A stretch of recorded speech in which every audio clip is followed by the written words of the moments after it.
Good morning, officially. Thank you for joining us at Edison Partners' 9th Annual CEO Summit. I'm Gregg Michaelson. For those of you that don't know me, I'm thrilled to welcome you here.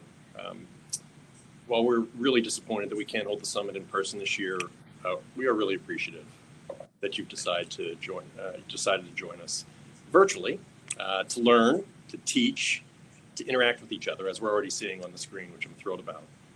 To show you our appreciation, you should have received a gift box by now. If you haven't, please let us know. We'll be sure to get it to you. Actually, don't do it right this second by text. Let's hold off on that. You can just email Lacey Hull.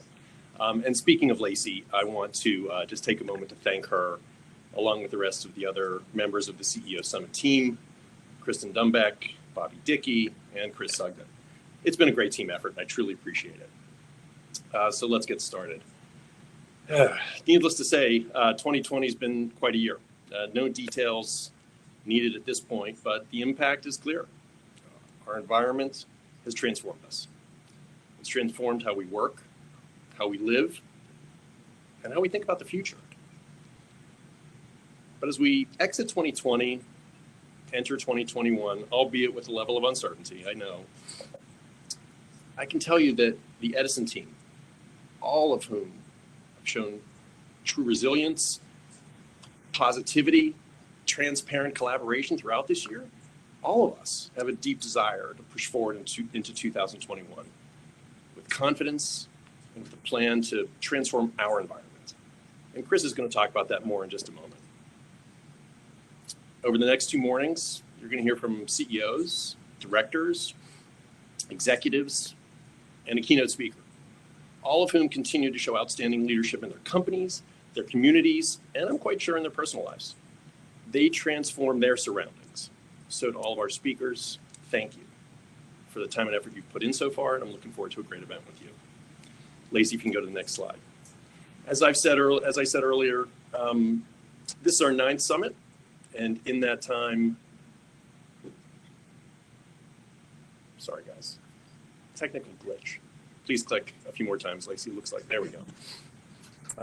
In that time, we've been to many great locations, including West Point, Harvard Business School, the Wharton School, last year, Washington, D.C., and of course, this year, virtually. Actually, let's test something out real quickly. We're going to take a poll. So if you see in the middle, on the top right of your screen, there's a poll.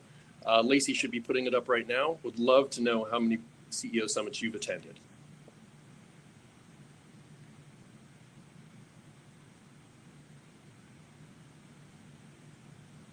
We're getting some votes, which is great. This is very cool. So far, we'll keep looking at this one. It looks like of the people that have voted, almost half are here for the first time. So welcome to all of you. What I can tell you is that while this event will be shorter in duration, we're really confident that the agenda is going to provide you with the same level of learning and inspiration that we've come to expect from us if you've been here before, and that you should expect from us if this is your first time with us. So thank you again. I'm going to turn it over to Chris and ask him to jump in and say a few words now. Chris. Thanks, Gregg, and thank you all for joining this morning. As Gregg said, really excited to have you all here. While it's unfortunate we're not able to shake hands and do a little networking, I think this is as close as we can get to the real thing. Please use the chat feature. Many of you found it. I have noticed the audio sort of optimizes as you go, so if you're having any issues, hang in there. Hopefully it'll tune in. But I also would like to thank Gregg as our fearless leader here of the CEO Summit. We've been struggling for the last few months whether we do this or not, but we just felt like there's too much momentum created over the last 10 years not to hold another summit, be it virtual or not. As you can see on the screen here, this year's theme, and really this year being, everyone's ready to turn the page on 2020, so this year being Be the Change. And to me, that really means be the change you want to see, not just in your company, but in your industry and the world around us. Hopefully, tomorrow, as you hear Damon West talk about, and if you haven't read already, the coffee bean, you kind of get that whole theme in there as well. One of the things I heard actually just yesterday, because you're trying to figure out how to do an opening here with this kind of talk and not seeing everyone's faces, I was listening to what else? The Barstool Pardon My Take podcast, as I'm driving my kids all around for different events they still have going. And a very famous entrepreneur, at least in the Texas area, for those dialing in from Texas, James Buster Corley. And if you don't know who he is the Buster of Dave & Buster's, one of the most successful entertainment and restaurant franchises. And I loved what he said. Do you know the difference between visionary and fool? And at the end of the day, the difference between visionary and fool is success. And I know all of you are clearly visionaries, and we're really excited again to be backing all these visionaries here and joining us here today. So with that, let's keep this moving, Lacey, on to the next slide. And the next few slides are a bit of an Edison commercial. So I'm not going to stop and certainly not going to read you every single word or number on these slides. But I just would like to talk to you all about for a moment our ethos. And I think it's a few of the words are not just words in an environment like this, but the thing we'd like to have you hold us all accountable to. If you've gone to our website recently, you'll see them. They've been up there for a couple of years now, but we really believe in 6 sort of themes around values and ethos, and those being candor, empathy, tenacity, curiosity, ambition, and being trailblazers. And we also know, similar to Buster's quote there about being visionaries, we know all of you share those values and our ethos with us and why we invested in you. So frankly, we hope as we work with you, whether you're a new first timer, as I see so many, or a wily veteran like the 4+ who've attended, you hold us accountable to all 6 of those words. They're not just words, but how we operate each day. Let's move on. Another slide here, Lacey, to slide 5. And as I think about this slide, a lot of words on it, and any delay, our apologies if it's bandwidth, but you're going to see a little bit of how we talk to our limited partners, about how we do business, about our strategy. And so I look at this as the formula for success. And what do I think about it that way? The 3 elements, kind of 1 + 1 + 1 equals a lot more than 3 here. The domain expertise we hopefully bring to the party along with you. Secondly, our team, which I'll bring up in a minute. You know most of us, but for those who don't, we'll bring up some backgrounds. We're going to share these slides later on. But the combination of operating and investing experience we think is truly special. Just go back. Sorry, Lacey, I wasn't cueing you there. And then lastly, the edge, which Gregg will spend a few minutes talking about. And this idea of centers of excellence, this idea of expanding our ability to help you. Kelly really launched this and was responsible for the edge nearly 7 years ago. And one of the phrases she coined was, we believe in a pull model, not a push model. We hope as we enter 2021, and you'll hear this from Gregg again in a minute, that you pull on us a lot more, and we're bringing a lot more resources to the table for you to be able to do that. Now we'll click on to our team and the folks who at the partner level anyway, that many of you know, and you know many more of us as well. But I think the thing I'd like to leave you behind here, lots of bullets and lots of small print to read, I know. But the key is, if you have one of us on your board or working with you, you have all of us. And I think we really want to, as we've thought about our own firm, as we look ahead to 2021, we've done our own team building exercise in this crazy time. And we're trying to drop the personal pronouns, the I's, the me's, the my's, and really go after the we's, the ours. And so if I'm on your board and you want to give Dan or Gregg or Kelly or Leonard or Ryan or any of the people on this page a call, you have not only our hope you'll do that, but also really our desire that you do that so that you can dig into the experience they all bring to the table. Let's go forward one more, Lace. So just a couple of things here. One, everyone likes to see their own company, and here we are. By the looks of the attendance, we can't be more excited by having over 90 people on. Clearly, there's something positive to be said about virtual land, because the lack of travel and the ability to we won't ask everyone to stand up to see what you're wearing below your face here, but the bottom line is I am wearing pants and not sweatpants. But the shading here are a dozen companies that we invested since the last CEO summit. And the only disappointment is not being able to introduce these CEOs to each of you who've been here for multiple CEO summits and multiple years with Edison. So we just want to welcome, and because there's so many here, I'm not going to name them all, but you can see them. But what I thought I would do is share a few statistics, which is kind of cool. So some stats. Of these aren't just the 12 companies, this is all of them, but actually I focus more on the 12.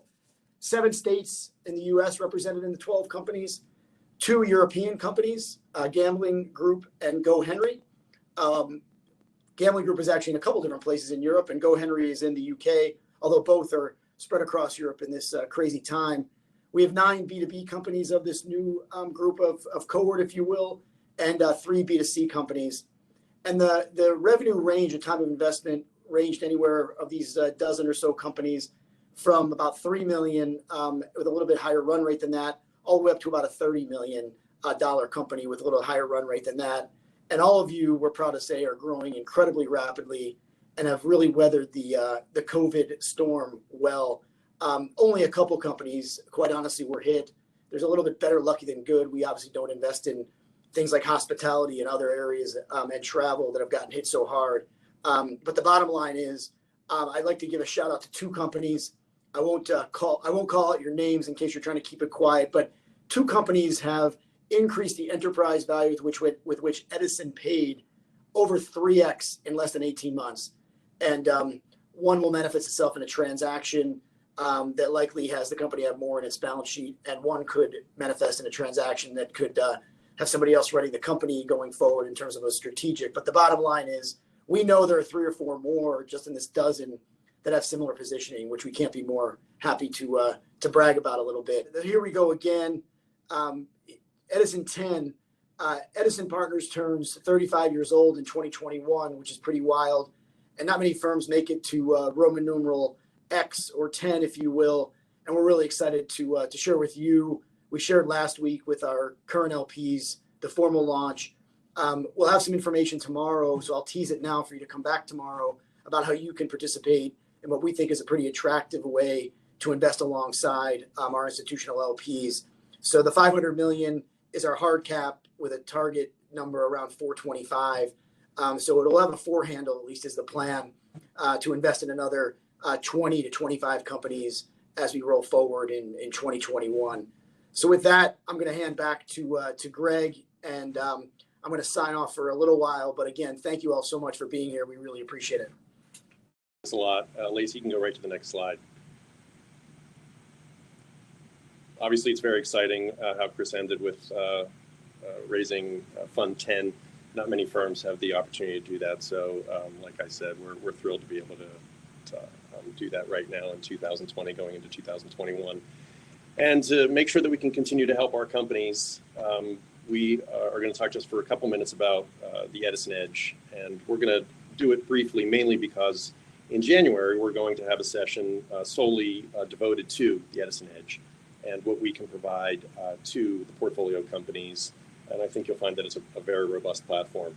But you can just see on the timeline here, it's almost 20 years old. And while we didn't call it the Edge way back then, just the peer-to-peer learning and then the Edison Director Network, which is now 250 members strong, really started to take place early in the 2000s. And then, as Chris alluded to a moment ago, when Kelly joined back in 2014, I followed soon after.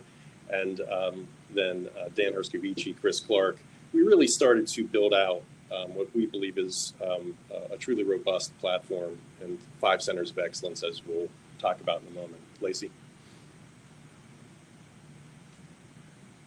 Thank you. The platform itself.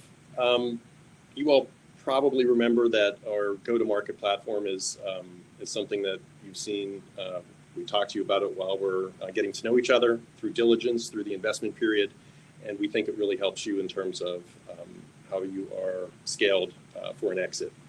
That said, over the last couple of years, we've been able to add other centers of excellence as well, including our product, strategy, and tech center of excellence, leadership and organizational scalability, finance and financial analysis, and then last and certainly not least, board leadership and governance. All of these, and you can see the areas below each of those items where we're able to actually help, and there's much more. But to do that, we need to make sure that we have the resources available. Lacey.